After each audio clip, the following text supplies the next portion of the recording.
진심치랜드 김원주. 한밤중에 걸려온 전화. 기자가 취재원에게 전화하는 일은 많지만 취재원이 기자한테 전화하는 경우는 드물다. 그런데 문영배는 내게 서너 번은 먼저 전화를 건 적이 있다. 그것도 밤 11시나 12시가 지난 한밤중이었다. 내일 재판을 하는데 이런 일이 있어요. 이 사람이 이렇게 했는데 이게 범행 의도가 있는 걸까요? 아닐까요? 형량을 매긴다면 어느 정도가 알맞을까요? 나는 법원 출입 기자가 재판에 영향을 미치면 안 된다고 생각했다. 돌이켜보면 순진한 생각이지만 그래서 나는 그냥 말을 버벅거리며 맞장구 치는 정도로만 대답했다. 나중에 물어보았더니 거기에는 나름 깊은 뜻이 있었다. 법관은 법률이나 사건 자체에 매몰되는 경향이 있어서 평범한 보통 사람들이 어떻게 생각하는지 알아보고 반영하기 위해서였다고 했다. 그런데 전화를 한 시점이 캄캄한 한밤중이라는 내 생각이 미쳤다. 그것은 문영배가 낮에는 물론이고 한밤중까지 사건을 놓지 않고 붙들고 있었다는 뜻이었다. 그런 법관이 그뿐만인 것은 아니겠지만 그렇게 밤늦은 시각까지 자기가 맡은 재판에 정성을 들이는 사람이 바로 문영배였다. 보잘것없는 사람이라니요. 앞에서 본 듯 흡입으로 환각에 빠지는 일을 재범해서 붙잡혀온 20대 찌질한 청년 이야기를 한 적이 있다. 문영배는 그때 그를 집행유예로 풀어주면서 마시멜로 이야기를 선물하고 3가지 부탁을 했다. 첫째는 포기하지 마십시오입니다. 둘째도 포기하지 마십시오이고 셋째도 포기하지 마십시오입니다. 그 뒤에 만나졌을 때 어떻게 그런 보잘것없는 사람까지 살피냐고 물은 적이 있다. 그러자 정색을 하면서 이렇게 말했다. 한 사람이 보잘것없으면 다른 사람도 모두 보잘것없습니다. 노인 조건과 둘러싼 환경을 빼면 똑같습니다. 재벌도 돈을 빼면 다르지 않고 가난뱅이도 누더기를 빼면 다를 바 없습니다. 보잘것없다는 것도 허상이고 대단하다는 것도 허상이고 사람은 다 똑같습니다. 문영배. 문영배의 말을 듣고 나는 부끄러워졌다. 나름 평등주의자라고 자부하고 살아왔지만 내 마음속에는 그가 노인 처지에 따라 사람을 차별하고 구별하는 잘못된 관행이 굳건하게 자리 잡고 있었던 것이다. 숱하게 많은 재판을 경험해서인지 아니면 타고난 성품이 그래서인지는 모르겠으나 그는 이토록 사람에게 진심이었다. 좋은 판사가 되려고. 이런 문영배가 가입한 단체가 부산판례연구회와 우리법연구회였다. 목적은 좋은 판사가 되기 위해서였다. 이 가운데 우리법연구회는 소장 판사들이 주축이 되어 벌였던 사법부 독립촉구 집단 서명의 여파로 1988년 출범했는데 이후 대법원으로부터 학술연구단체로 공식 승인받기도 했으며 사법부 민주화와 시민지향 사법을 추구했다. 문영배에 따르면 외국 헌법은 그만 연구하고 우리나라 헌법을 연구해보자고 해서 우리법연구회라는 이름을 쓰게 되었다. 박시환 판사가 그렇게 말했다는데 창립 초기에 실력을 구축하고 방향을 설정하는 데 중요한 역할을 했다. 또 목숨 걸고 재판하자가 모토였던 한기택 판사도 있었는데 다들 좋은 판사였다. 문영배는 여기서 열심히 공부하고 그만큼 많이 배우기도 했다. 2019년 4월 국회 인사청문회에서 우리법 연구의 경력을 문제 삼자 그는 스스로 나태와 독선에 빠지는 것을 경계하기 위해서였지. 결코 정치적 이념을 추구하기 위해 가입한 적은 없다고 답했다. 나는 그의 이 말에 한치도 거짓이 없다고 믿는다. 20만 809년에는 회장을 맡기도 했다.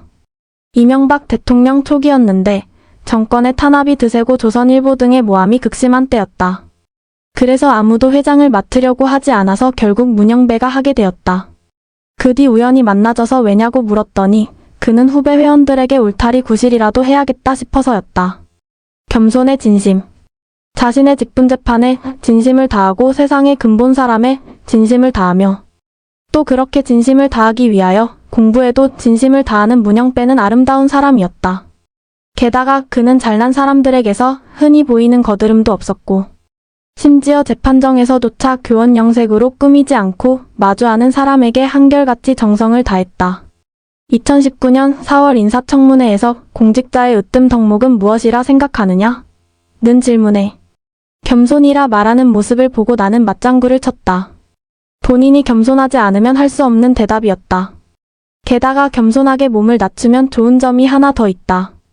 그것은 상대방의 말에 귀를 기울이는 경청을 할 수 있다는 것인데 좋은 판사의 필수 덕목 가운데 하나라 할 수 있다. 헌법재판관에 지명되고 나서 전화로 축하합니다 라고 했을 때 그는 이렇게 말했다. 제가 잘나서 이렇게 된 게 아닙니다. 저보다 뛰어난 법관들 많습니다. 비슷한 법관은 말할 것도 없고요. 다만 운이 좋아서 우연히 눈에 띄고 알려졌을 뿐입니다. 그러나 사실은 낭중 뒷주주머니 속에 송고사, 같이 제 아무리 숨어 있어도 결국은 눈에 띄고 많은 출중한 인물이 그였다. 저는 스스로 나태와 독선에 빠지는 것을 경계하기 위하여 부산 판례연구회나 우리법연구회 등 학술단체에 가입한 적이 있을 뿐 결코 정치적 이념을 추구하기 위하여 단체에 가입한 적은 없다는 말씀을 드립니다. 세미나에 참석하여 다양한 의견을 두루 경청하고 제 생각을 돌아볼 수 있는 기회를 갖게 됨으로써 제 판단에 더 깊이 있는 근거를 제시할 수 있었고 균형 잡힌 시각을 갖출 수 있었다고 생각합니다. 문영배 헌법재판관 인사청문회 모두 발언 중에서 8. 부채의식 엉덩이가 해진 교복 바지 문영배가 김장하 장학생이라는 사실은 이미 널리 알려져 있다. 나까지 나서서 그것에 대해 미주알고주알 떠들 필요는 없다고 생각한다. 대신 2019년 4월 국회 인사청문회에서 낡은 교복과 교과서일 망정 물려받을 친척이 있어서 중학교를 졸업할 수 있었고라 했던 그 낡은 교복에 대해 한번 얘기해볼까 한다. 어느 날 저녁을 겸해 술을 한잔하는 자리에서 그는 그 낡은 교복의 실체를 입에 올린 적이 있다. 중고등학생 때 엉덩이가 해진 교복 바지를 입고 다녔는데 그게 창피한 기억으로 남아있다고 했다. 두 사람의 얼굴에는 격한 공감의 웃음이 떠올랐다. 그가 먼저 하지 않았으면 내가 했을 수도 있는 이야기였다. 요즘 젊은이들은 잘 모르겠지만 70년대 중후반에 중고등학교를 다녔던 이들은 엉덩이가 해진 교복 바지가 전혀 낯설지 않다. 오히려 익숙하다. 안쪽에 색깔이 같은 천을 덧대고 재봉틀로 누덕누덕 누빈 그런 바지였다. 60명 남짓되는 교실에서 많으면 절반 정도가, 적으면 3분의 1이 그런 차림이었다. 1학년 1학기 신학기에 새 교복을 장만했어도 2학년 2학기 즈음이 되면 엉덩이가 해져 있기가 일쑤였다. 문영배는 낡은 교복을 물려받았기 때문에 좀 더 일찍 해졌거나 아니면 처음부터 해져 있었을 것이다. 심하면 덧대고 누빈 천까지 해지는 바람에 벌어진 틈 사이로 하얀 팬티가 비어져 나오기도 했다. 나는 부끄러워서 위옷을 최대한 끌어내리고 책가방을 비스듬하게 뒤로 돌려 가리고 다녔다. 그래도 학교에서는 그런 교복이 한둘이 아니니까 그럭저럭 견딜만 했다. 그러나 교회나 성당 또는 도서관이나 영화관 같은 공공장소에 가야 하는 경우는 그야말로 난감했다. 그때는 교복 말고는 외출복이 없었다. 기껏해야 체육복이 고작이었고 고등학생이 되면 교련복이 추가되는 정도였다. 낯선 이들의 시선이 온통 엉덩이로 쏠리는 것 같았고 아는 여학생이라도 마주치면 얼굴이 절로 붉어졌다.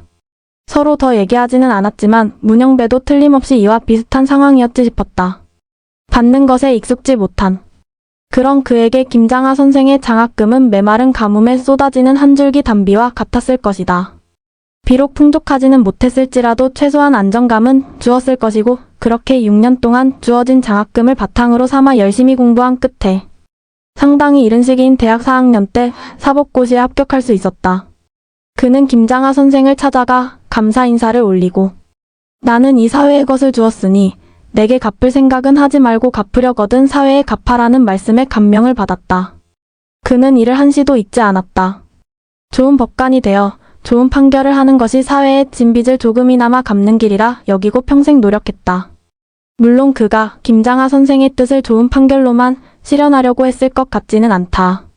김장하 선생을 닮아 본인이 스스로 드러내지 않아서 그렇지 낮고 추운 자리에 처한 이들을 따뜻하게 감싸며 도움을 준 적도 많을 것이고 우리 사회 그늘진 곳에 기부한 금품도 적지 않을 것이 틀림없다고 나는 생각한다. 나는 부채의식이라는 낱말이 떠올랐다. 사람이 은혜를 입으면 누구나 고마워하고 갚으려 할 것 같지만 사실은 그렇지 않다. 머리가 좋고 학교 성적이 뛰어난 사람일수록 그런 도움을 받아도 자기가 잘나고 받을 만하니까 받았다고 생각하며 굳이 갚을 필요가 없다고 여기는 경우가 많다. 그런 이들은 받는 것에 익숙하다. 남의 것을 받았으면서도 원래부터 자기 것이었던 것처럼 여긴다. 반면 문영배처럼 받는 것에 민감한 사람도 없지는 않다. 그들은 자기 것이 아닌 것을 갖고 있으면 안절부절 못하고 불안해하며 언젠가는 반드시 돌려주어야 할 빚이라고 여기며 살아간다. 민주화 운동에 대한 부채의식. 그의 부채의식은 여기서 그치지 않고 시대 상황에까지 이어져 있었다. 판사들이 지금 양심과 법률에 따라 소신껏 재판하고 그래서 훌륭한 판결이 나오고 있다면 그것은 판사가 훌륭하기 때문이 아니라고 했다. 왜냐고 물었더니 이렇게 대답했는데 그때 그는 평소와 달리 목소리가 조금 높아져 있었고 얼굴이 살짝 상기되어 있었다. 법관들이 언제부터 권력의 눈치를 보지 않고 자유롭게 재판할 수 있게 되었습니까?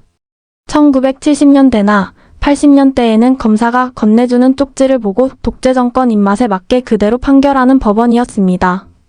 고작해야 1990년대의 민주주의를 위하여 자기 한 몸 바쳐온 수없이 많은 사람들 덕분에 이렇게 달라졌습니다. 요즘 진보 성향 판사들이 뭔가 있는 척하며 타는 목마름으로 같은 민중가요를 목청껏 부르는데 그 사람들이 모르는 것이 있어요. 법관들은 민주주의를 위하여 한 일이 없습니다. 대부분의 법관들은 동료와 선후배들이 학교와 거리와 일터에서 민주화 운동을 할 때 골방에 틀어박혀 공부만 했습니다. 판사들은 고마워할 줄 알아야 합니다. 문영배. 유치장에 들어갔던 기억. 그의 이런 부채의식은 오래전에 형성된 것 같았다. 대학 시절 경찰에 저항했던 경험을 얘기하는데 그런 기색이 느껴졌다.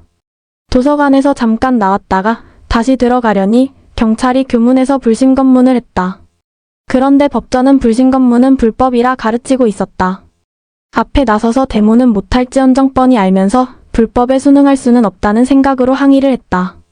가슴에는 하지 말자는 생각이 가득했다. 심장이 벌렁거리고 가슴은 콩닥콩닥 뛰었다. 경찰은 어라 이것 봐라? 싶었을 것이다.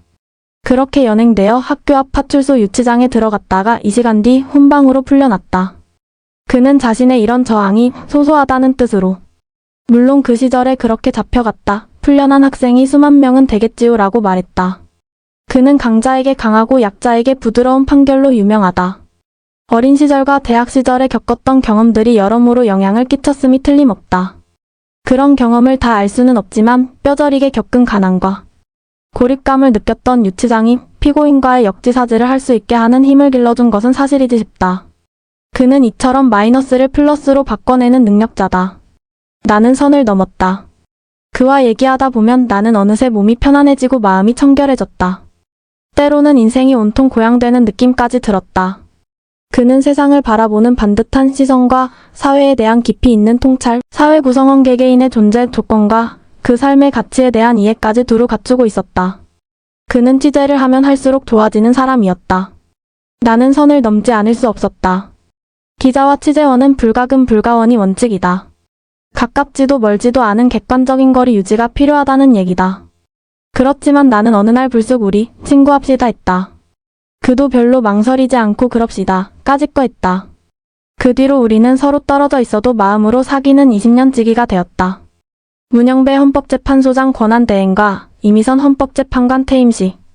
헌법재판소 9. 번외. 문영배의 퇴임사. 문영배 헌법재판관이 4월 18일 퇴임했다. 퇴임식 영상을 찾아서 돌려보았더니 저에 관하여 가장 많은 글을 쓰고 저에 대하여 저 자신보다 더 많이 기억하는 김원주 선생을 비롯해 보이는 곳에서 또는 보이지 않는 곳에서 성원해주신 모든 분들께 고맙다는 인사를 전하고 있었다.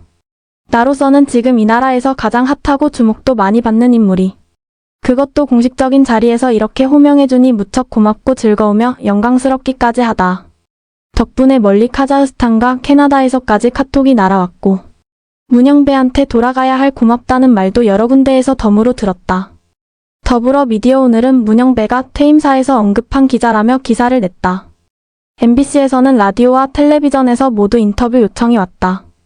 시사 IN에서는 아직은 말할 수 없는 모종의 취재 제안이 들어왔다. 모두 한순간에 이루어진 생각지도 못한 일들이다. 나는 2005년 3월부터 2006년 12월까지 창원지방법원을 출입하던 1년 10개월 동안 재판기사와 문영배 기사를 그야말로 원없이 많이 썼다. 그때 그렇게 만들어진 기사들이 문영배의 헌법재판관 발탁과 임명에 이바지한 바가 작은아마 없지는 않을 것이다. 그러나 나는 문영배의 퇴임사 호명해주는 바람에 누린 호사만으로도 이미 충분히 누릴 만큼 누렸다. 경남도민일보가 아닌 다른 매체였다면 나는 그렇게 기사를 쓸 수가 없었다. 만약 공치사가 필요하다면 그것은 경남도민일보의 몫이다. 그때는 유독 금권 선거와 부패 사건이 많았다. 국회의원과 시장 군수는 물론 시의회 의장과 의원까지 줄줄이 걸려 있었다. 그들이 지역의 권력자이다 보니 외압이 만만치 않았다. 협박성 전화는 예사였고 편집국에 찾아와 난동을 피우고 폭력을 행사하려 한 적도 있었다. 협박이 먹히지 않으니까 회유도 했다. 어느 날 어떤 사건 관계자 한 명이 저녁 같이 먹자고 해서 나갔더니 100만 원이라며 두툼한 봉투를 내밀었다. 제가 이 돈을 받고 어떤 분이 무슨 까닭으로 주더라고 기사를 쓸까요? 했더니 그는 두말 없이 봉투를 거두어 돌아갔다. 회사나 편집국으로 들어온 외압도 적지 않았다. 그렇지만 나는 정년퇴직하고 2년이 지난 지금까지 그 구체적인 내용을 일절 모르고 있다. 사장도 편집국장도 나에게 이런 방구 얘기하지 않았다. 이렇게 회사가 외압을 원천 봉쇄 수준으로 막아준 덕분에 나는 마음껏 기사를 쓸 수 있었다. 기자들이 모두 외적인 이유로 제약당하지 않고 마음껏 기사를 쓸 수 있는 이런 신문이 지역마다 하나 정도는 있어도 된다. 그래야 문영배의 경우처럼 훌륭한 지역법관을 알릴 수 있고 지방분권 실현을 위해 애써줄 지역 출신 헌법재판관과 대법관을 배출하는 단초도 열 수 있을 것이다.